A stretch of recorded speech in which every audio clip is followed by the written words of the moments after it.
Sometimes in life, we can feel like we're small and insignificant and unimportant. I know that I've been there before, and it's a depressing place to be. But is there good news? There is good news to the question of, does my life matter? Are the things that I'm doing really having impact that I think I was created for? There's some things that we learned in this episode, and I think it's going to be of value to you, so check it out. Today's episode is brought to you by Logos. Learn more about the world's best Bible study software at logos.com/themove. Today's episode is John chapter 1, verses 19 to 28. And as always, the question is going to be, have you read it? You can go read it. Do it right now. We'll wait for you here. The text will be in the description box. And as always, we will start in 3, 2, 1. Boom.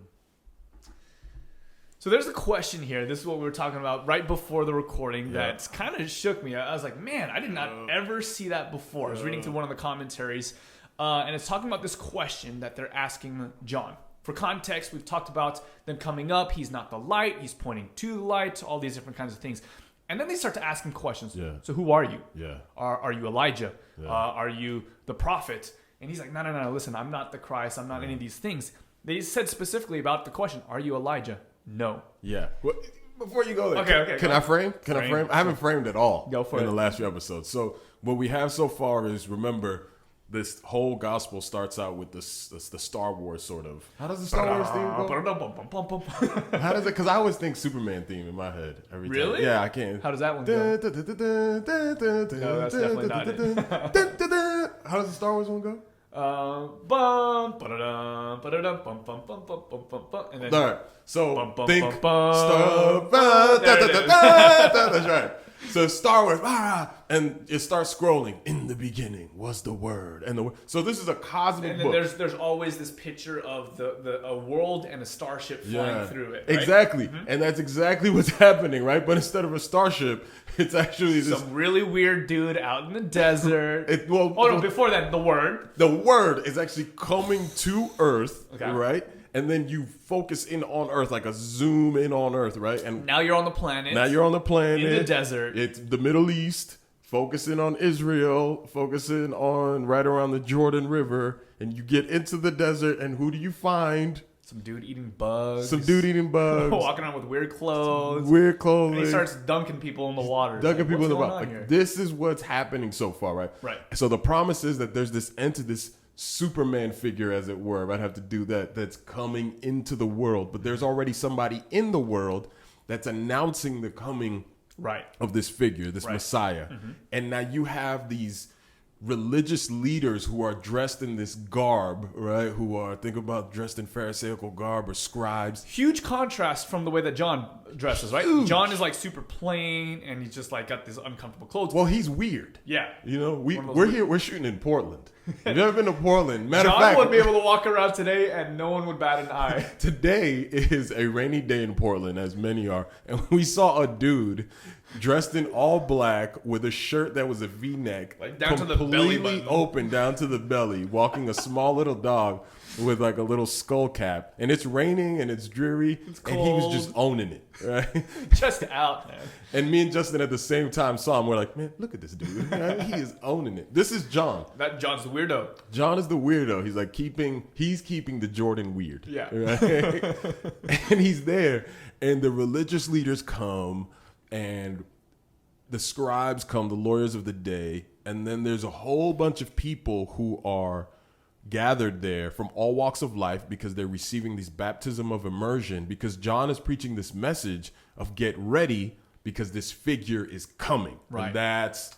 So these religious leaders come and they ask the question that is probably on everyone's mind. Yeah. There's this awareness of the times. There's just an awareness that something, the promised one, is going to be coming, whatever the case is. So they're like, hey, are you him?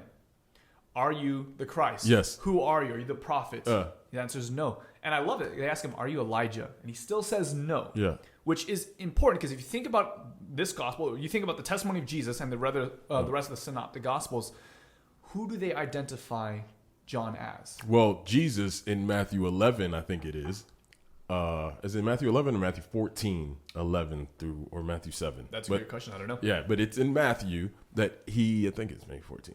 He identifies John as Elijah. He says, if you're willing to receive it, John is the Elijah that was to come. Now, who is this figure, Elijah, that's to come? Now, we know Elijah, 1 Kings 17 and 18. He's the guy that faces off the prophets of Baal. Of Baal, the 400 prophets. The fire comes down. If you don't know that story, go to 1 Kings 17, 18. Awesome stuff.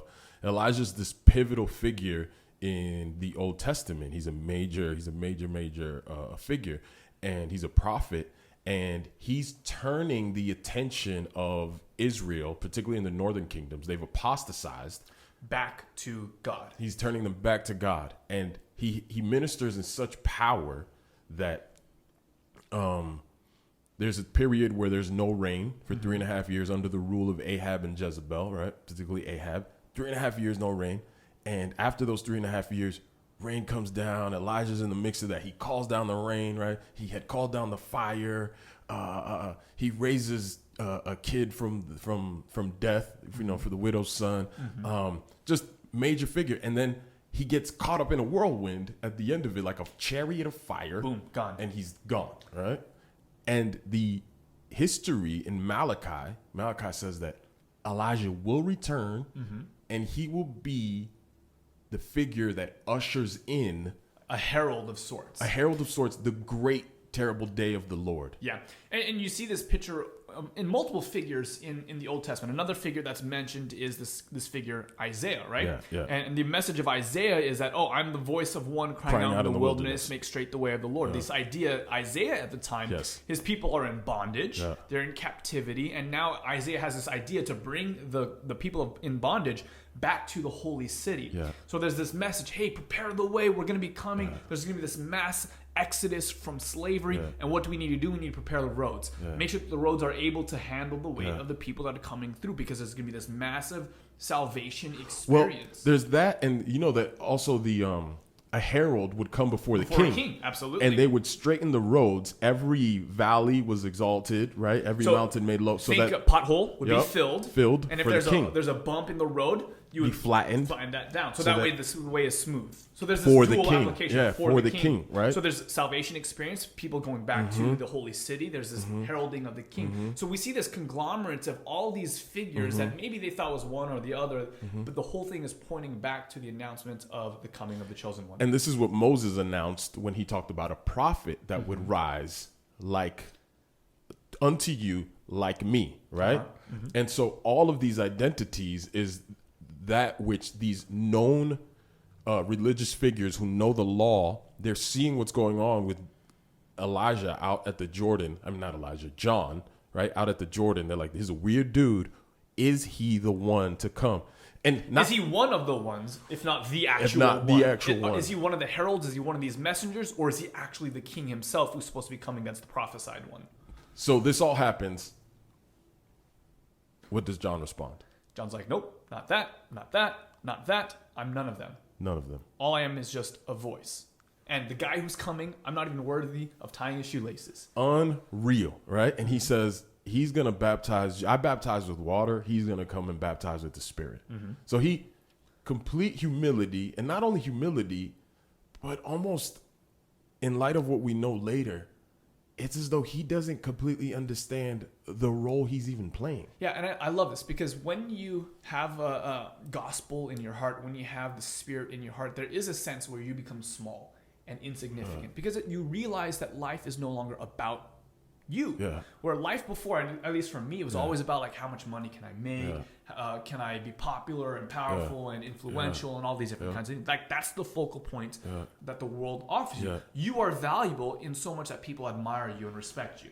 So, but gospel comes in and you become small. Yeah. And you don't even see yourself anymore. Yeah. And this is what we see John living out. He doesn't see himself so much to the point that he actually gets it wrong. So we were talking about an episode that we did earlier where you made reference to this song that turn your eyes upon Jesus, and the things of this earth grow will strangely dim in the light of his glorious grace.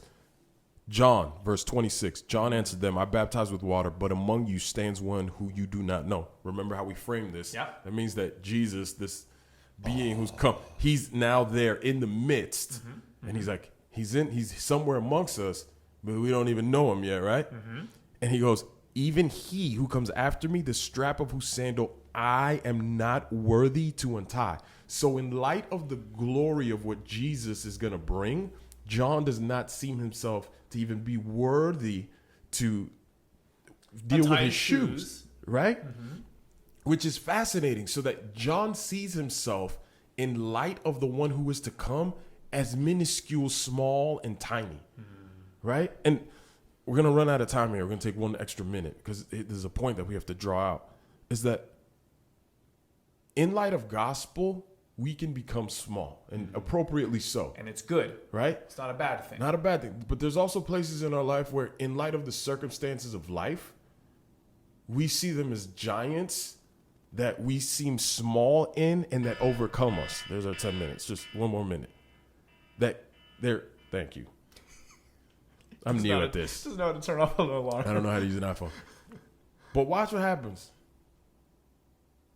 Jesus, when asked about John, and when he speaks about John, what does Jesus say about John? Woo! And this is what's crazy, right? Jesus says, amongst people born of a woman, there's no equal to this man. There's no one greater.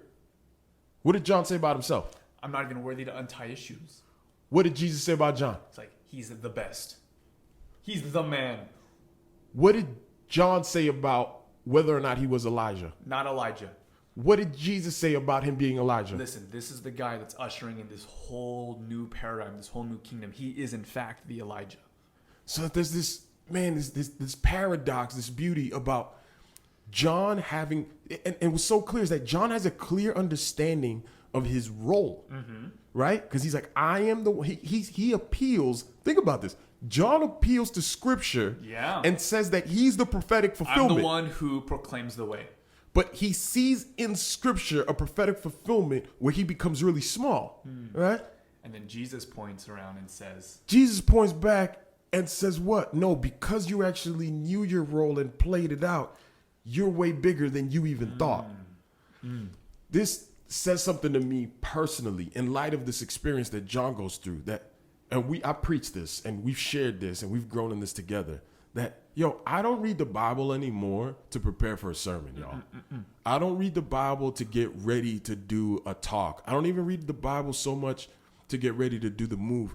I read the Bible to know him and to know who I am in light of him. Yeah. And what I have found is that as I receive the word that he speaks about me, as I receive his light in my life, there's this paradox where I become really small and I'm like, man, what role do I have to play in this, right? But then in that moment, in the stillness, in the quietness of that secret place moment where you're seeking to become just listening to what God says and you start to feel small, then the voice comes to you and says, no, you are not small. You are not insignificant. It's not that you don't matter, but quite the opposite. The thing that you wish to always be true is in fact true. You are immeasurable in value. You have worth. You are my child. There's a purpose for your life. There's a calling significantly greater than you could have ever hoped for. So while you're out here doing this thing, thinking you have this small role just baptizing these people, little do you know that what you're doing is heralding the coming of he who created all of the worlds, and you're the one who's ushering him in.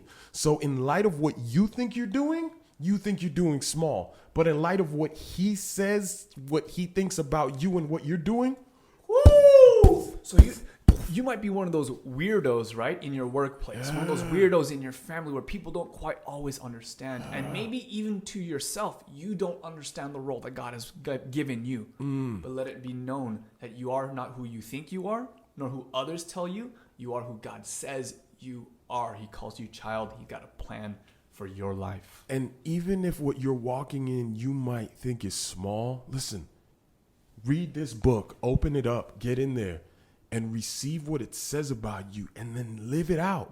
Walk it out in the smallest way. And as you walk it out, you're actually participating in a plan and in a role that may be so much bigger, but it's not rooted in that. It's rooted in what he says about us and who we are in light of him. So be encouraged.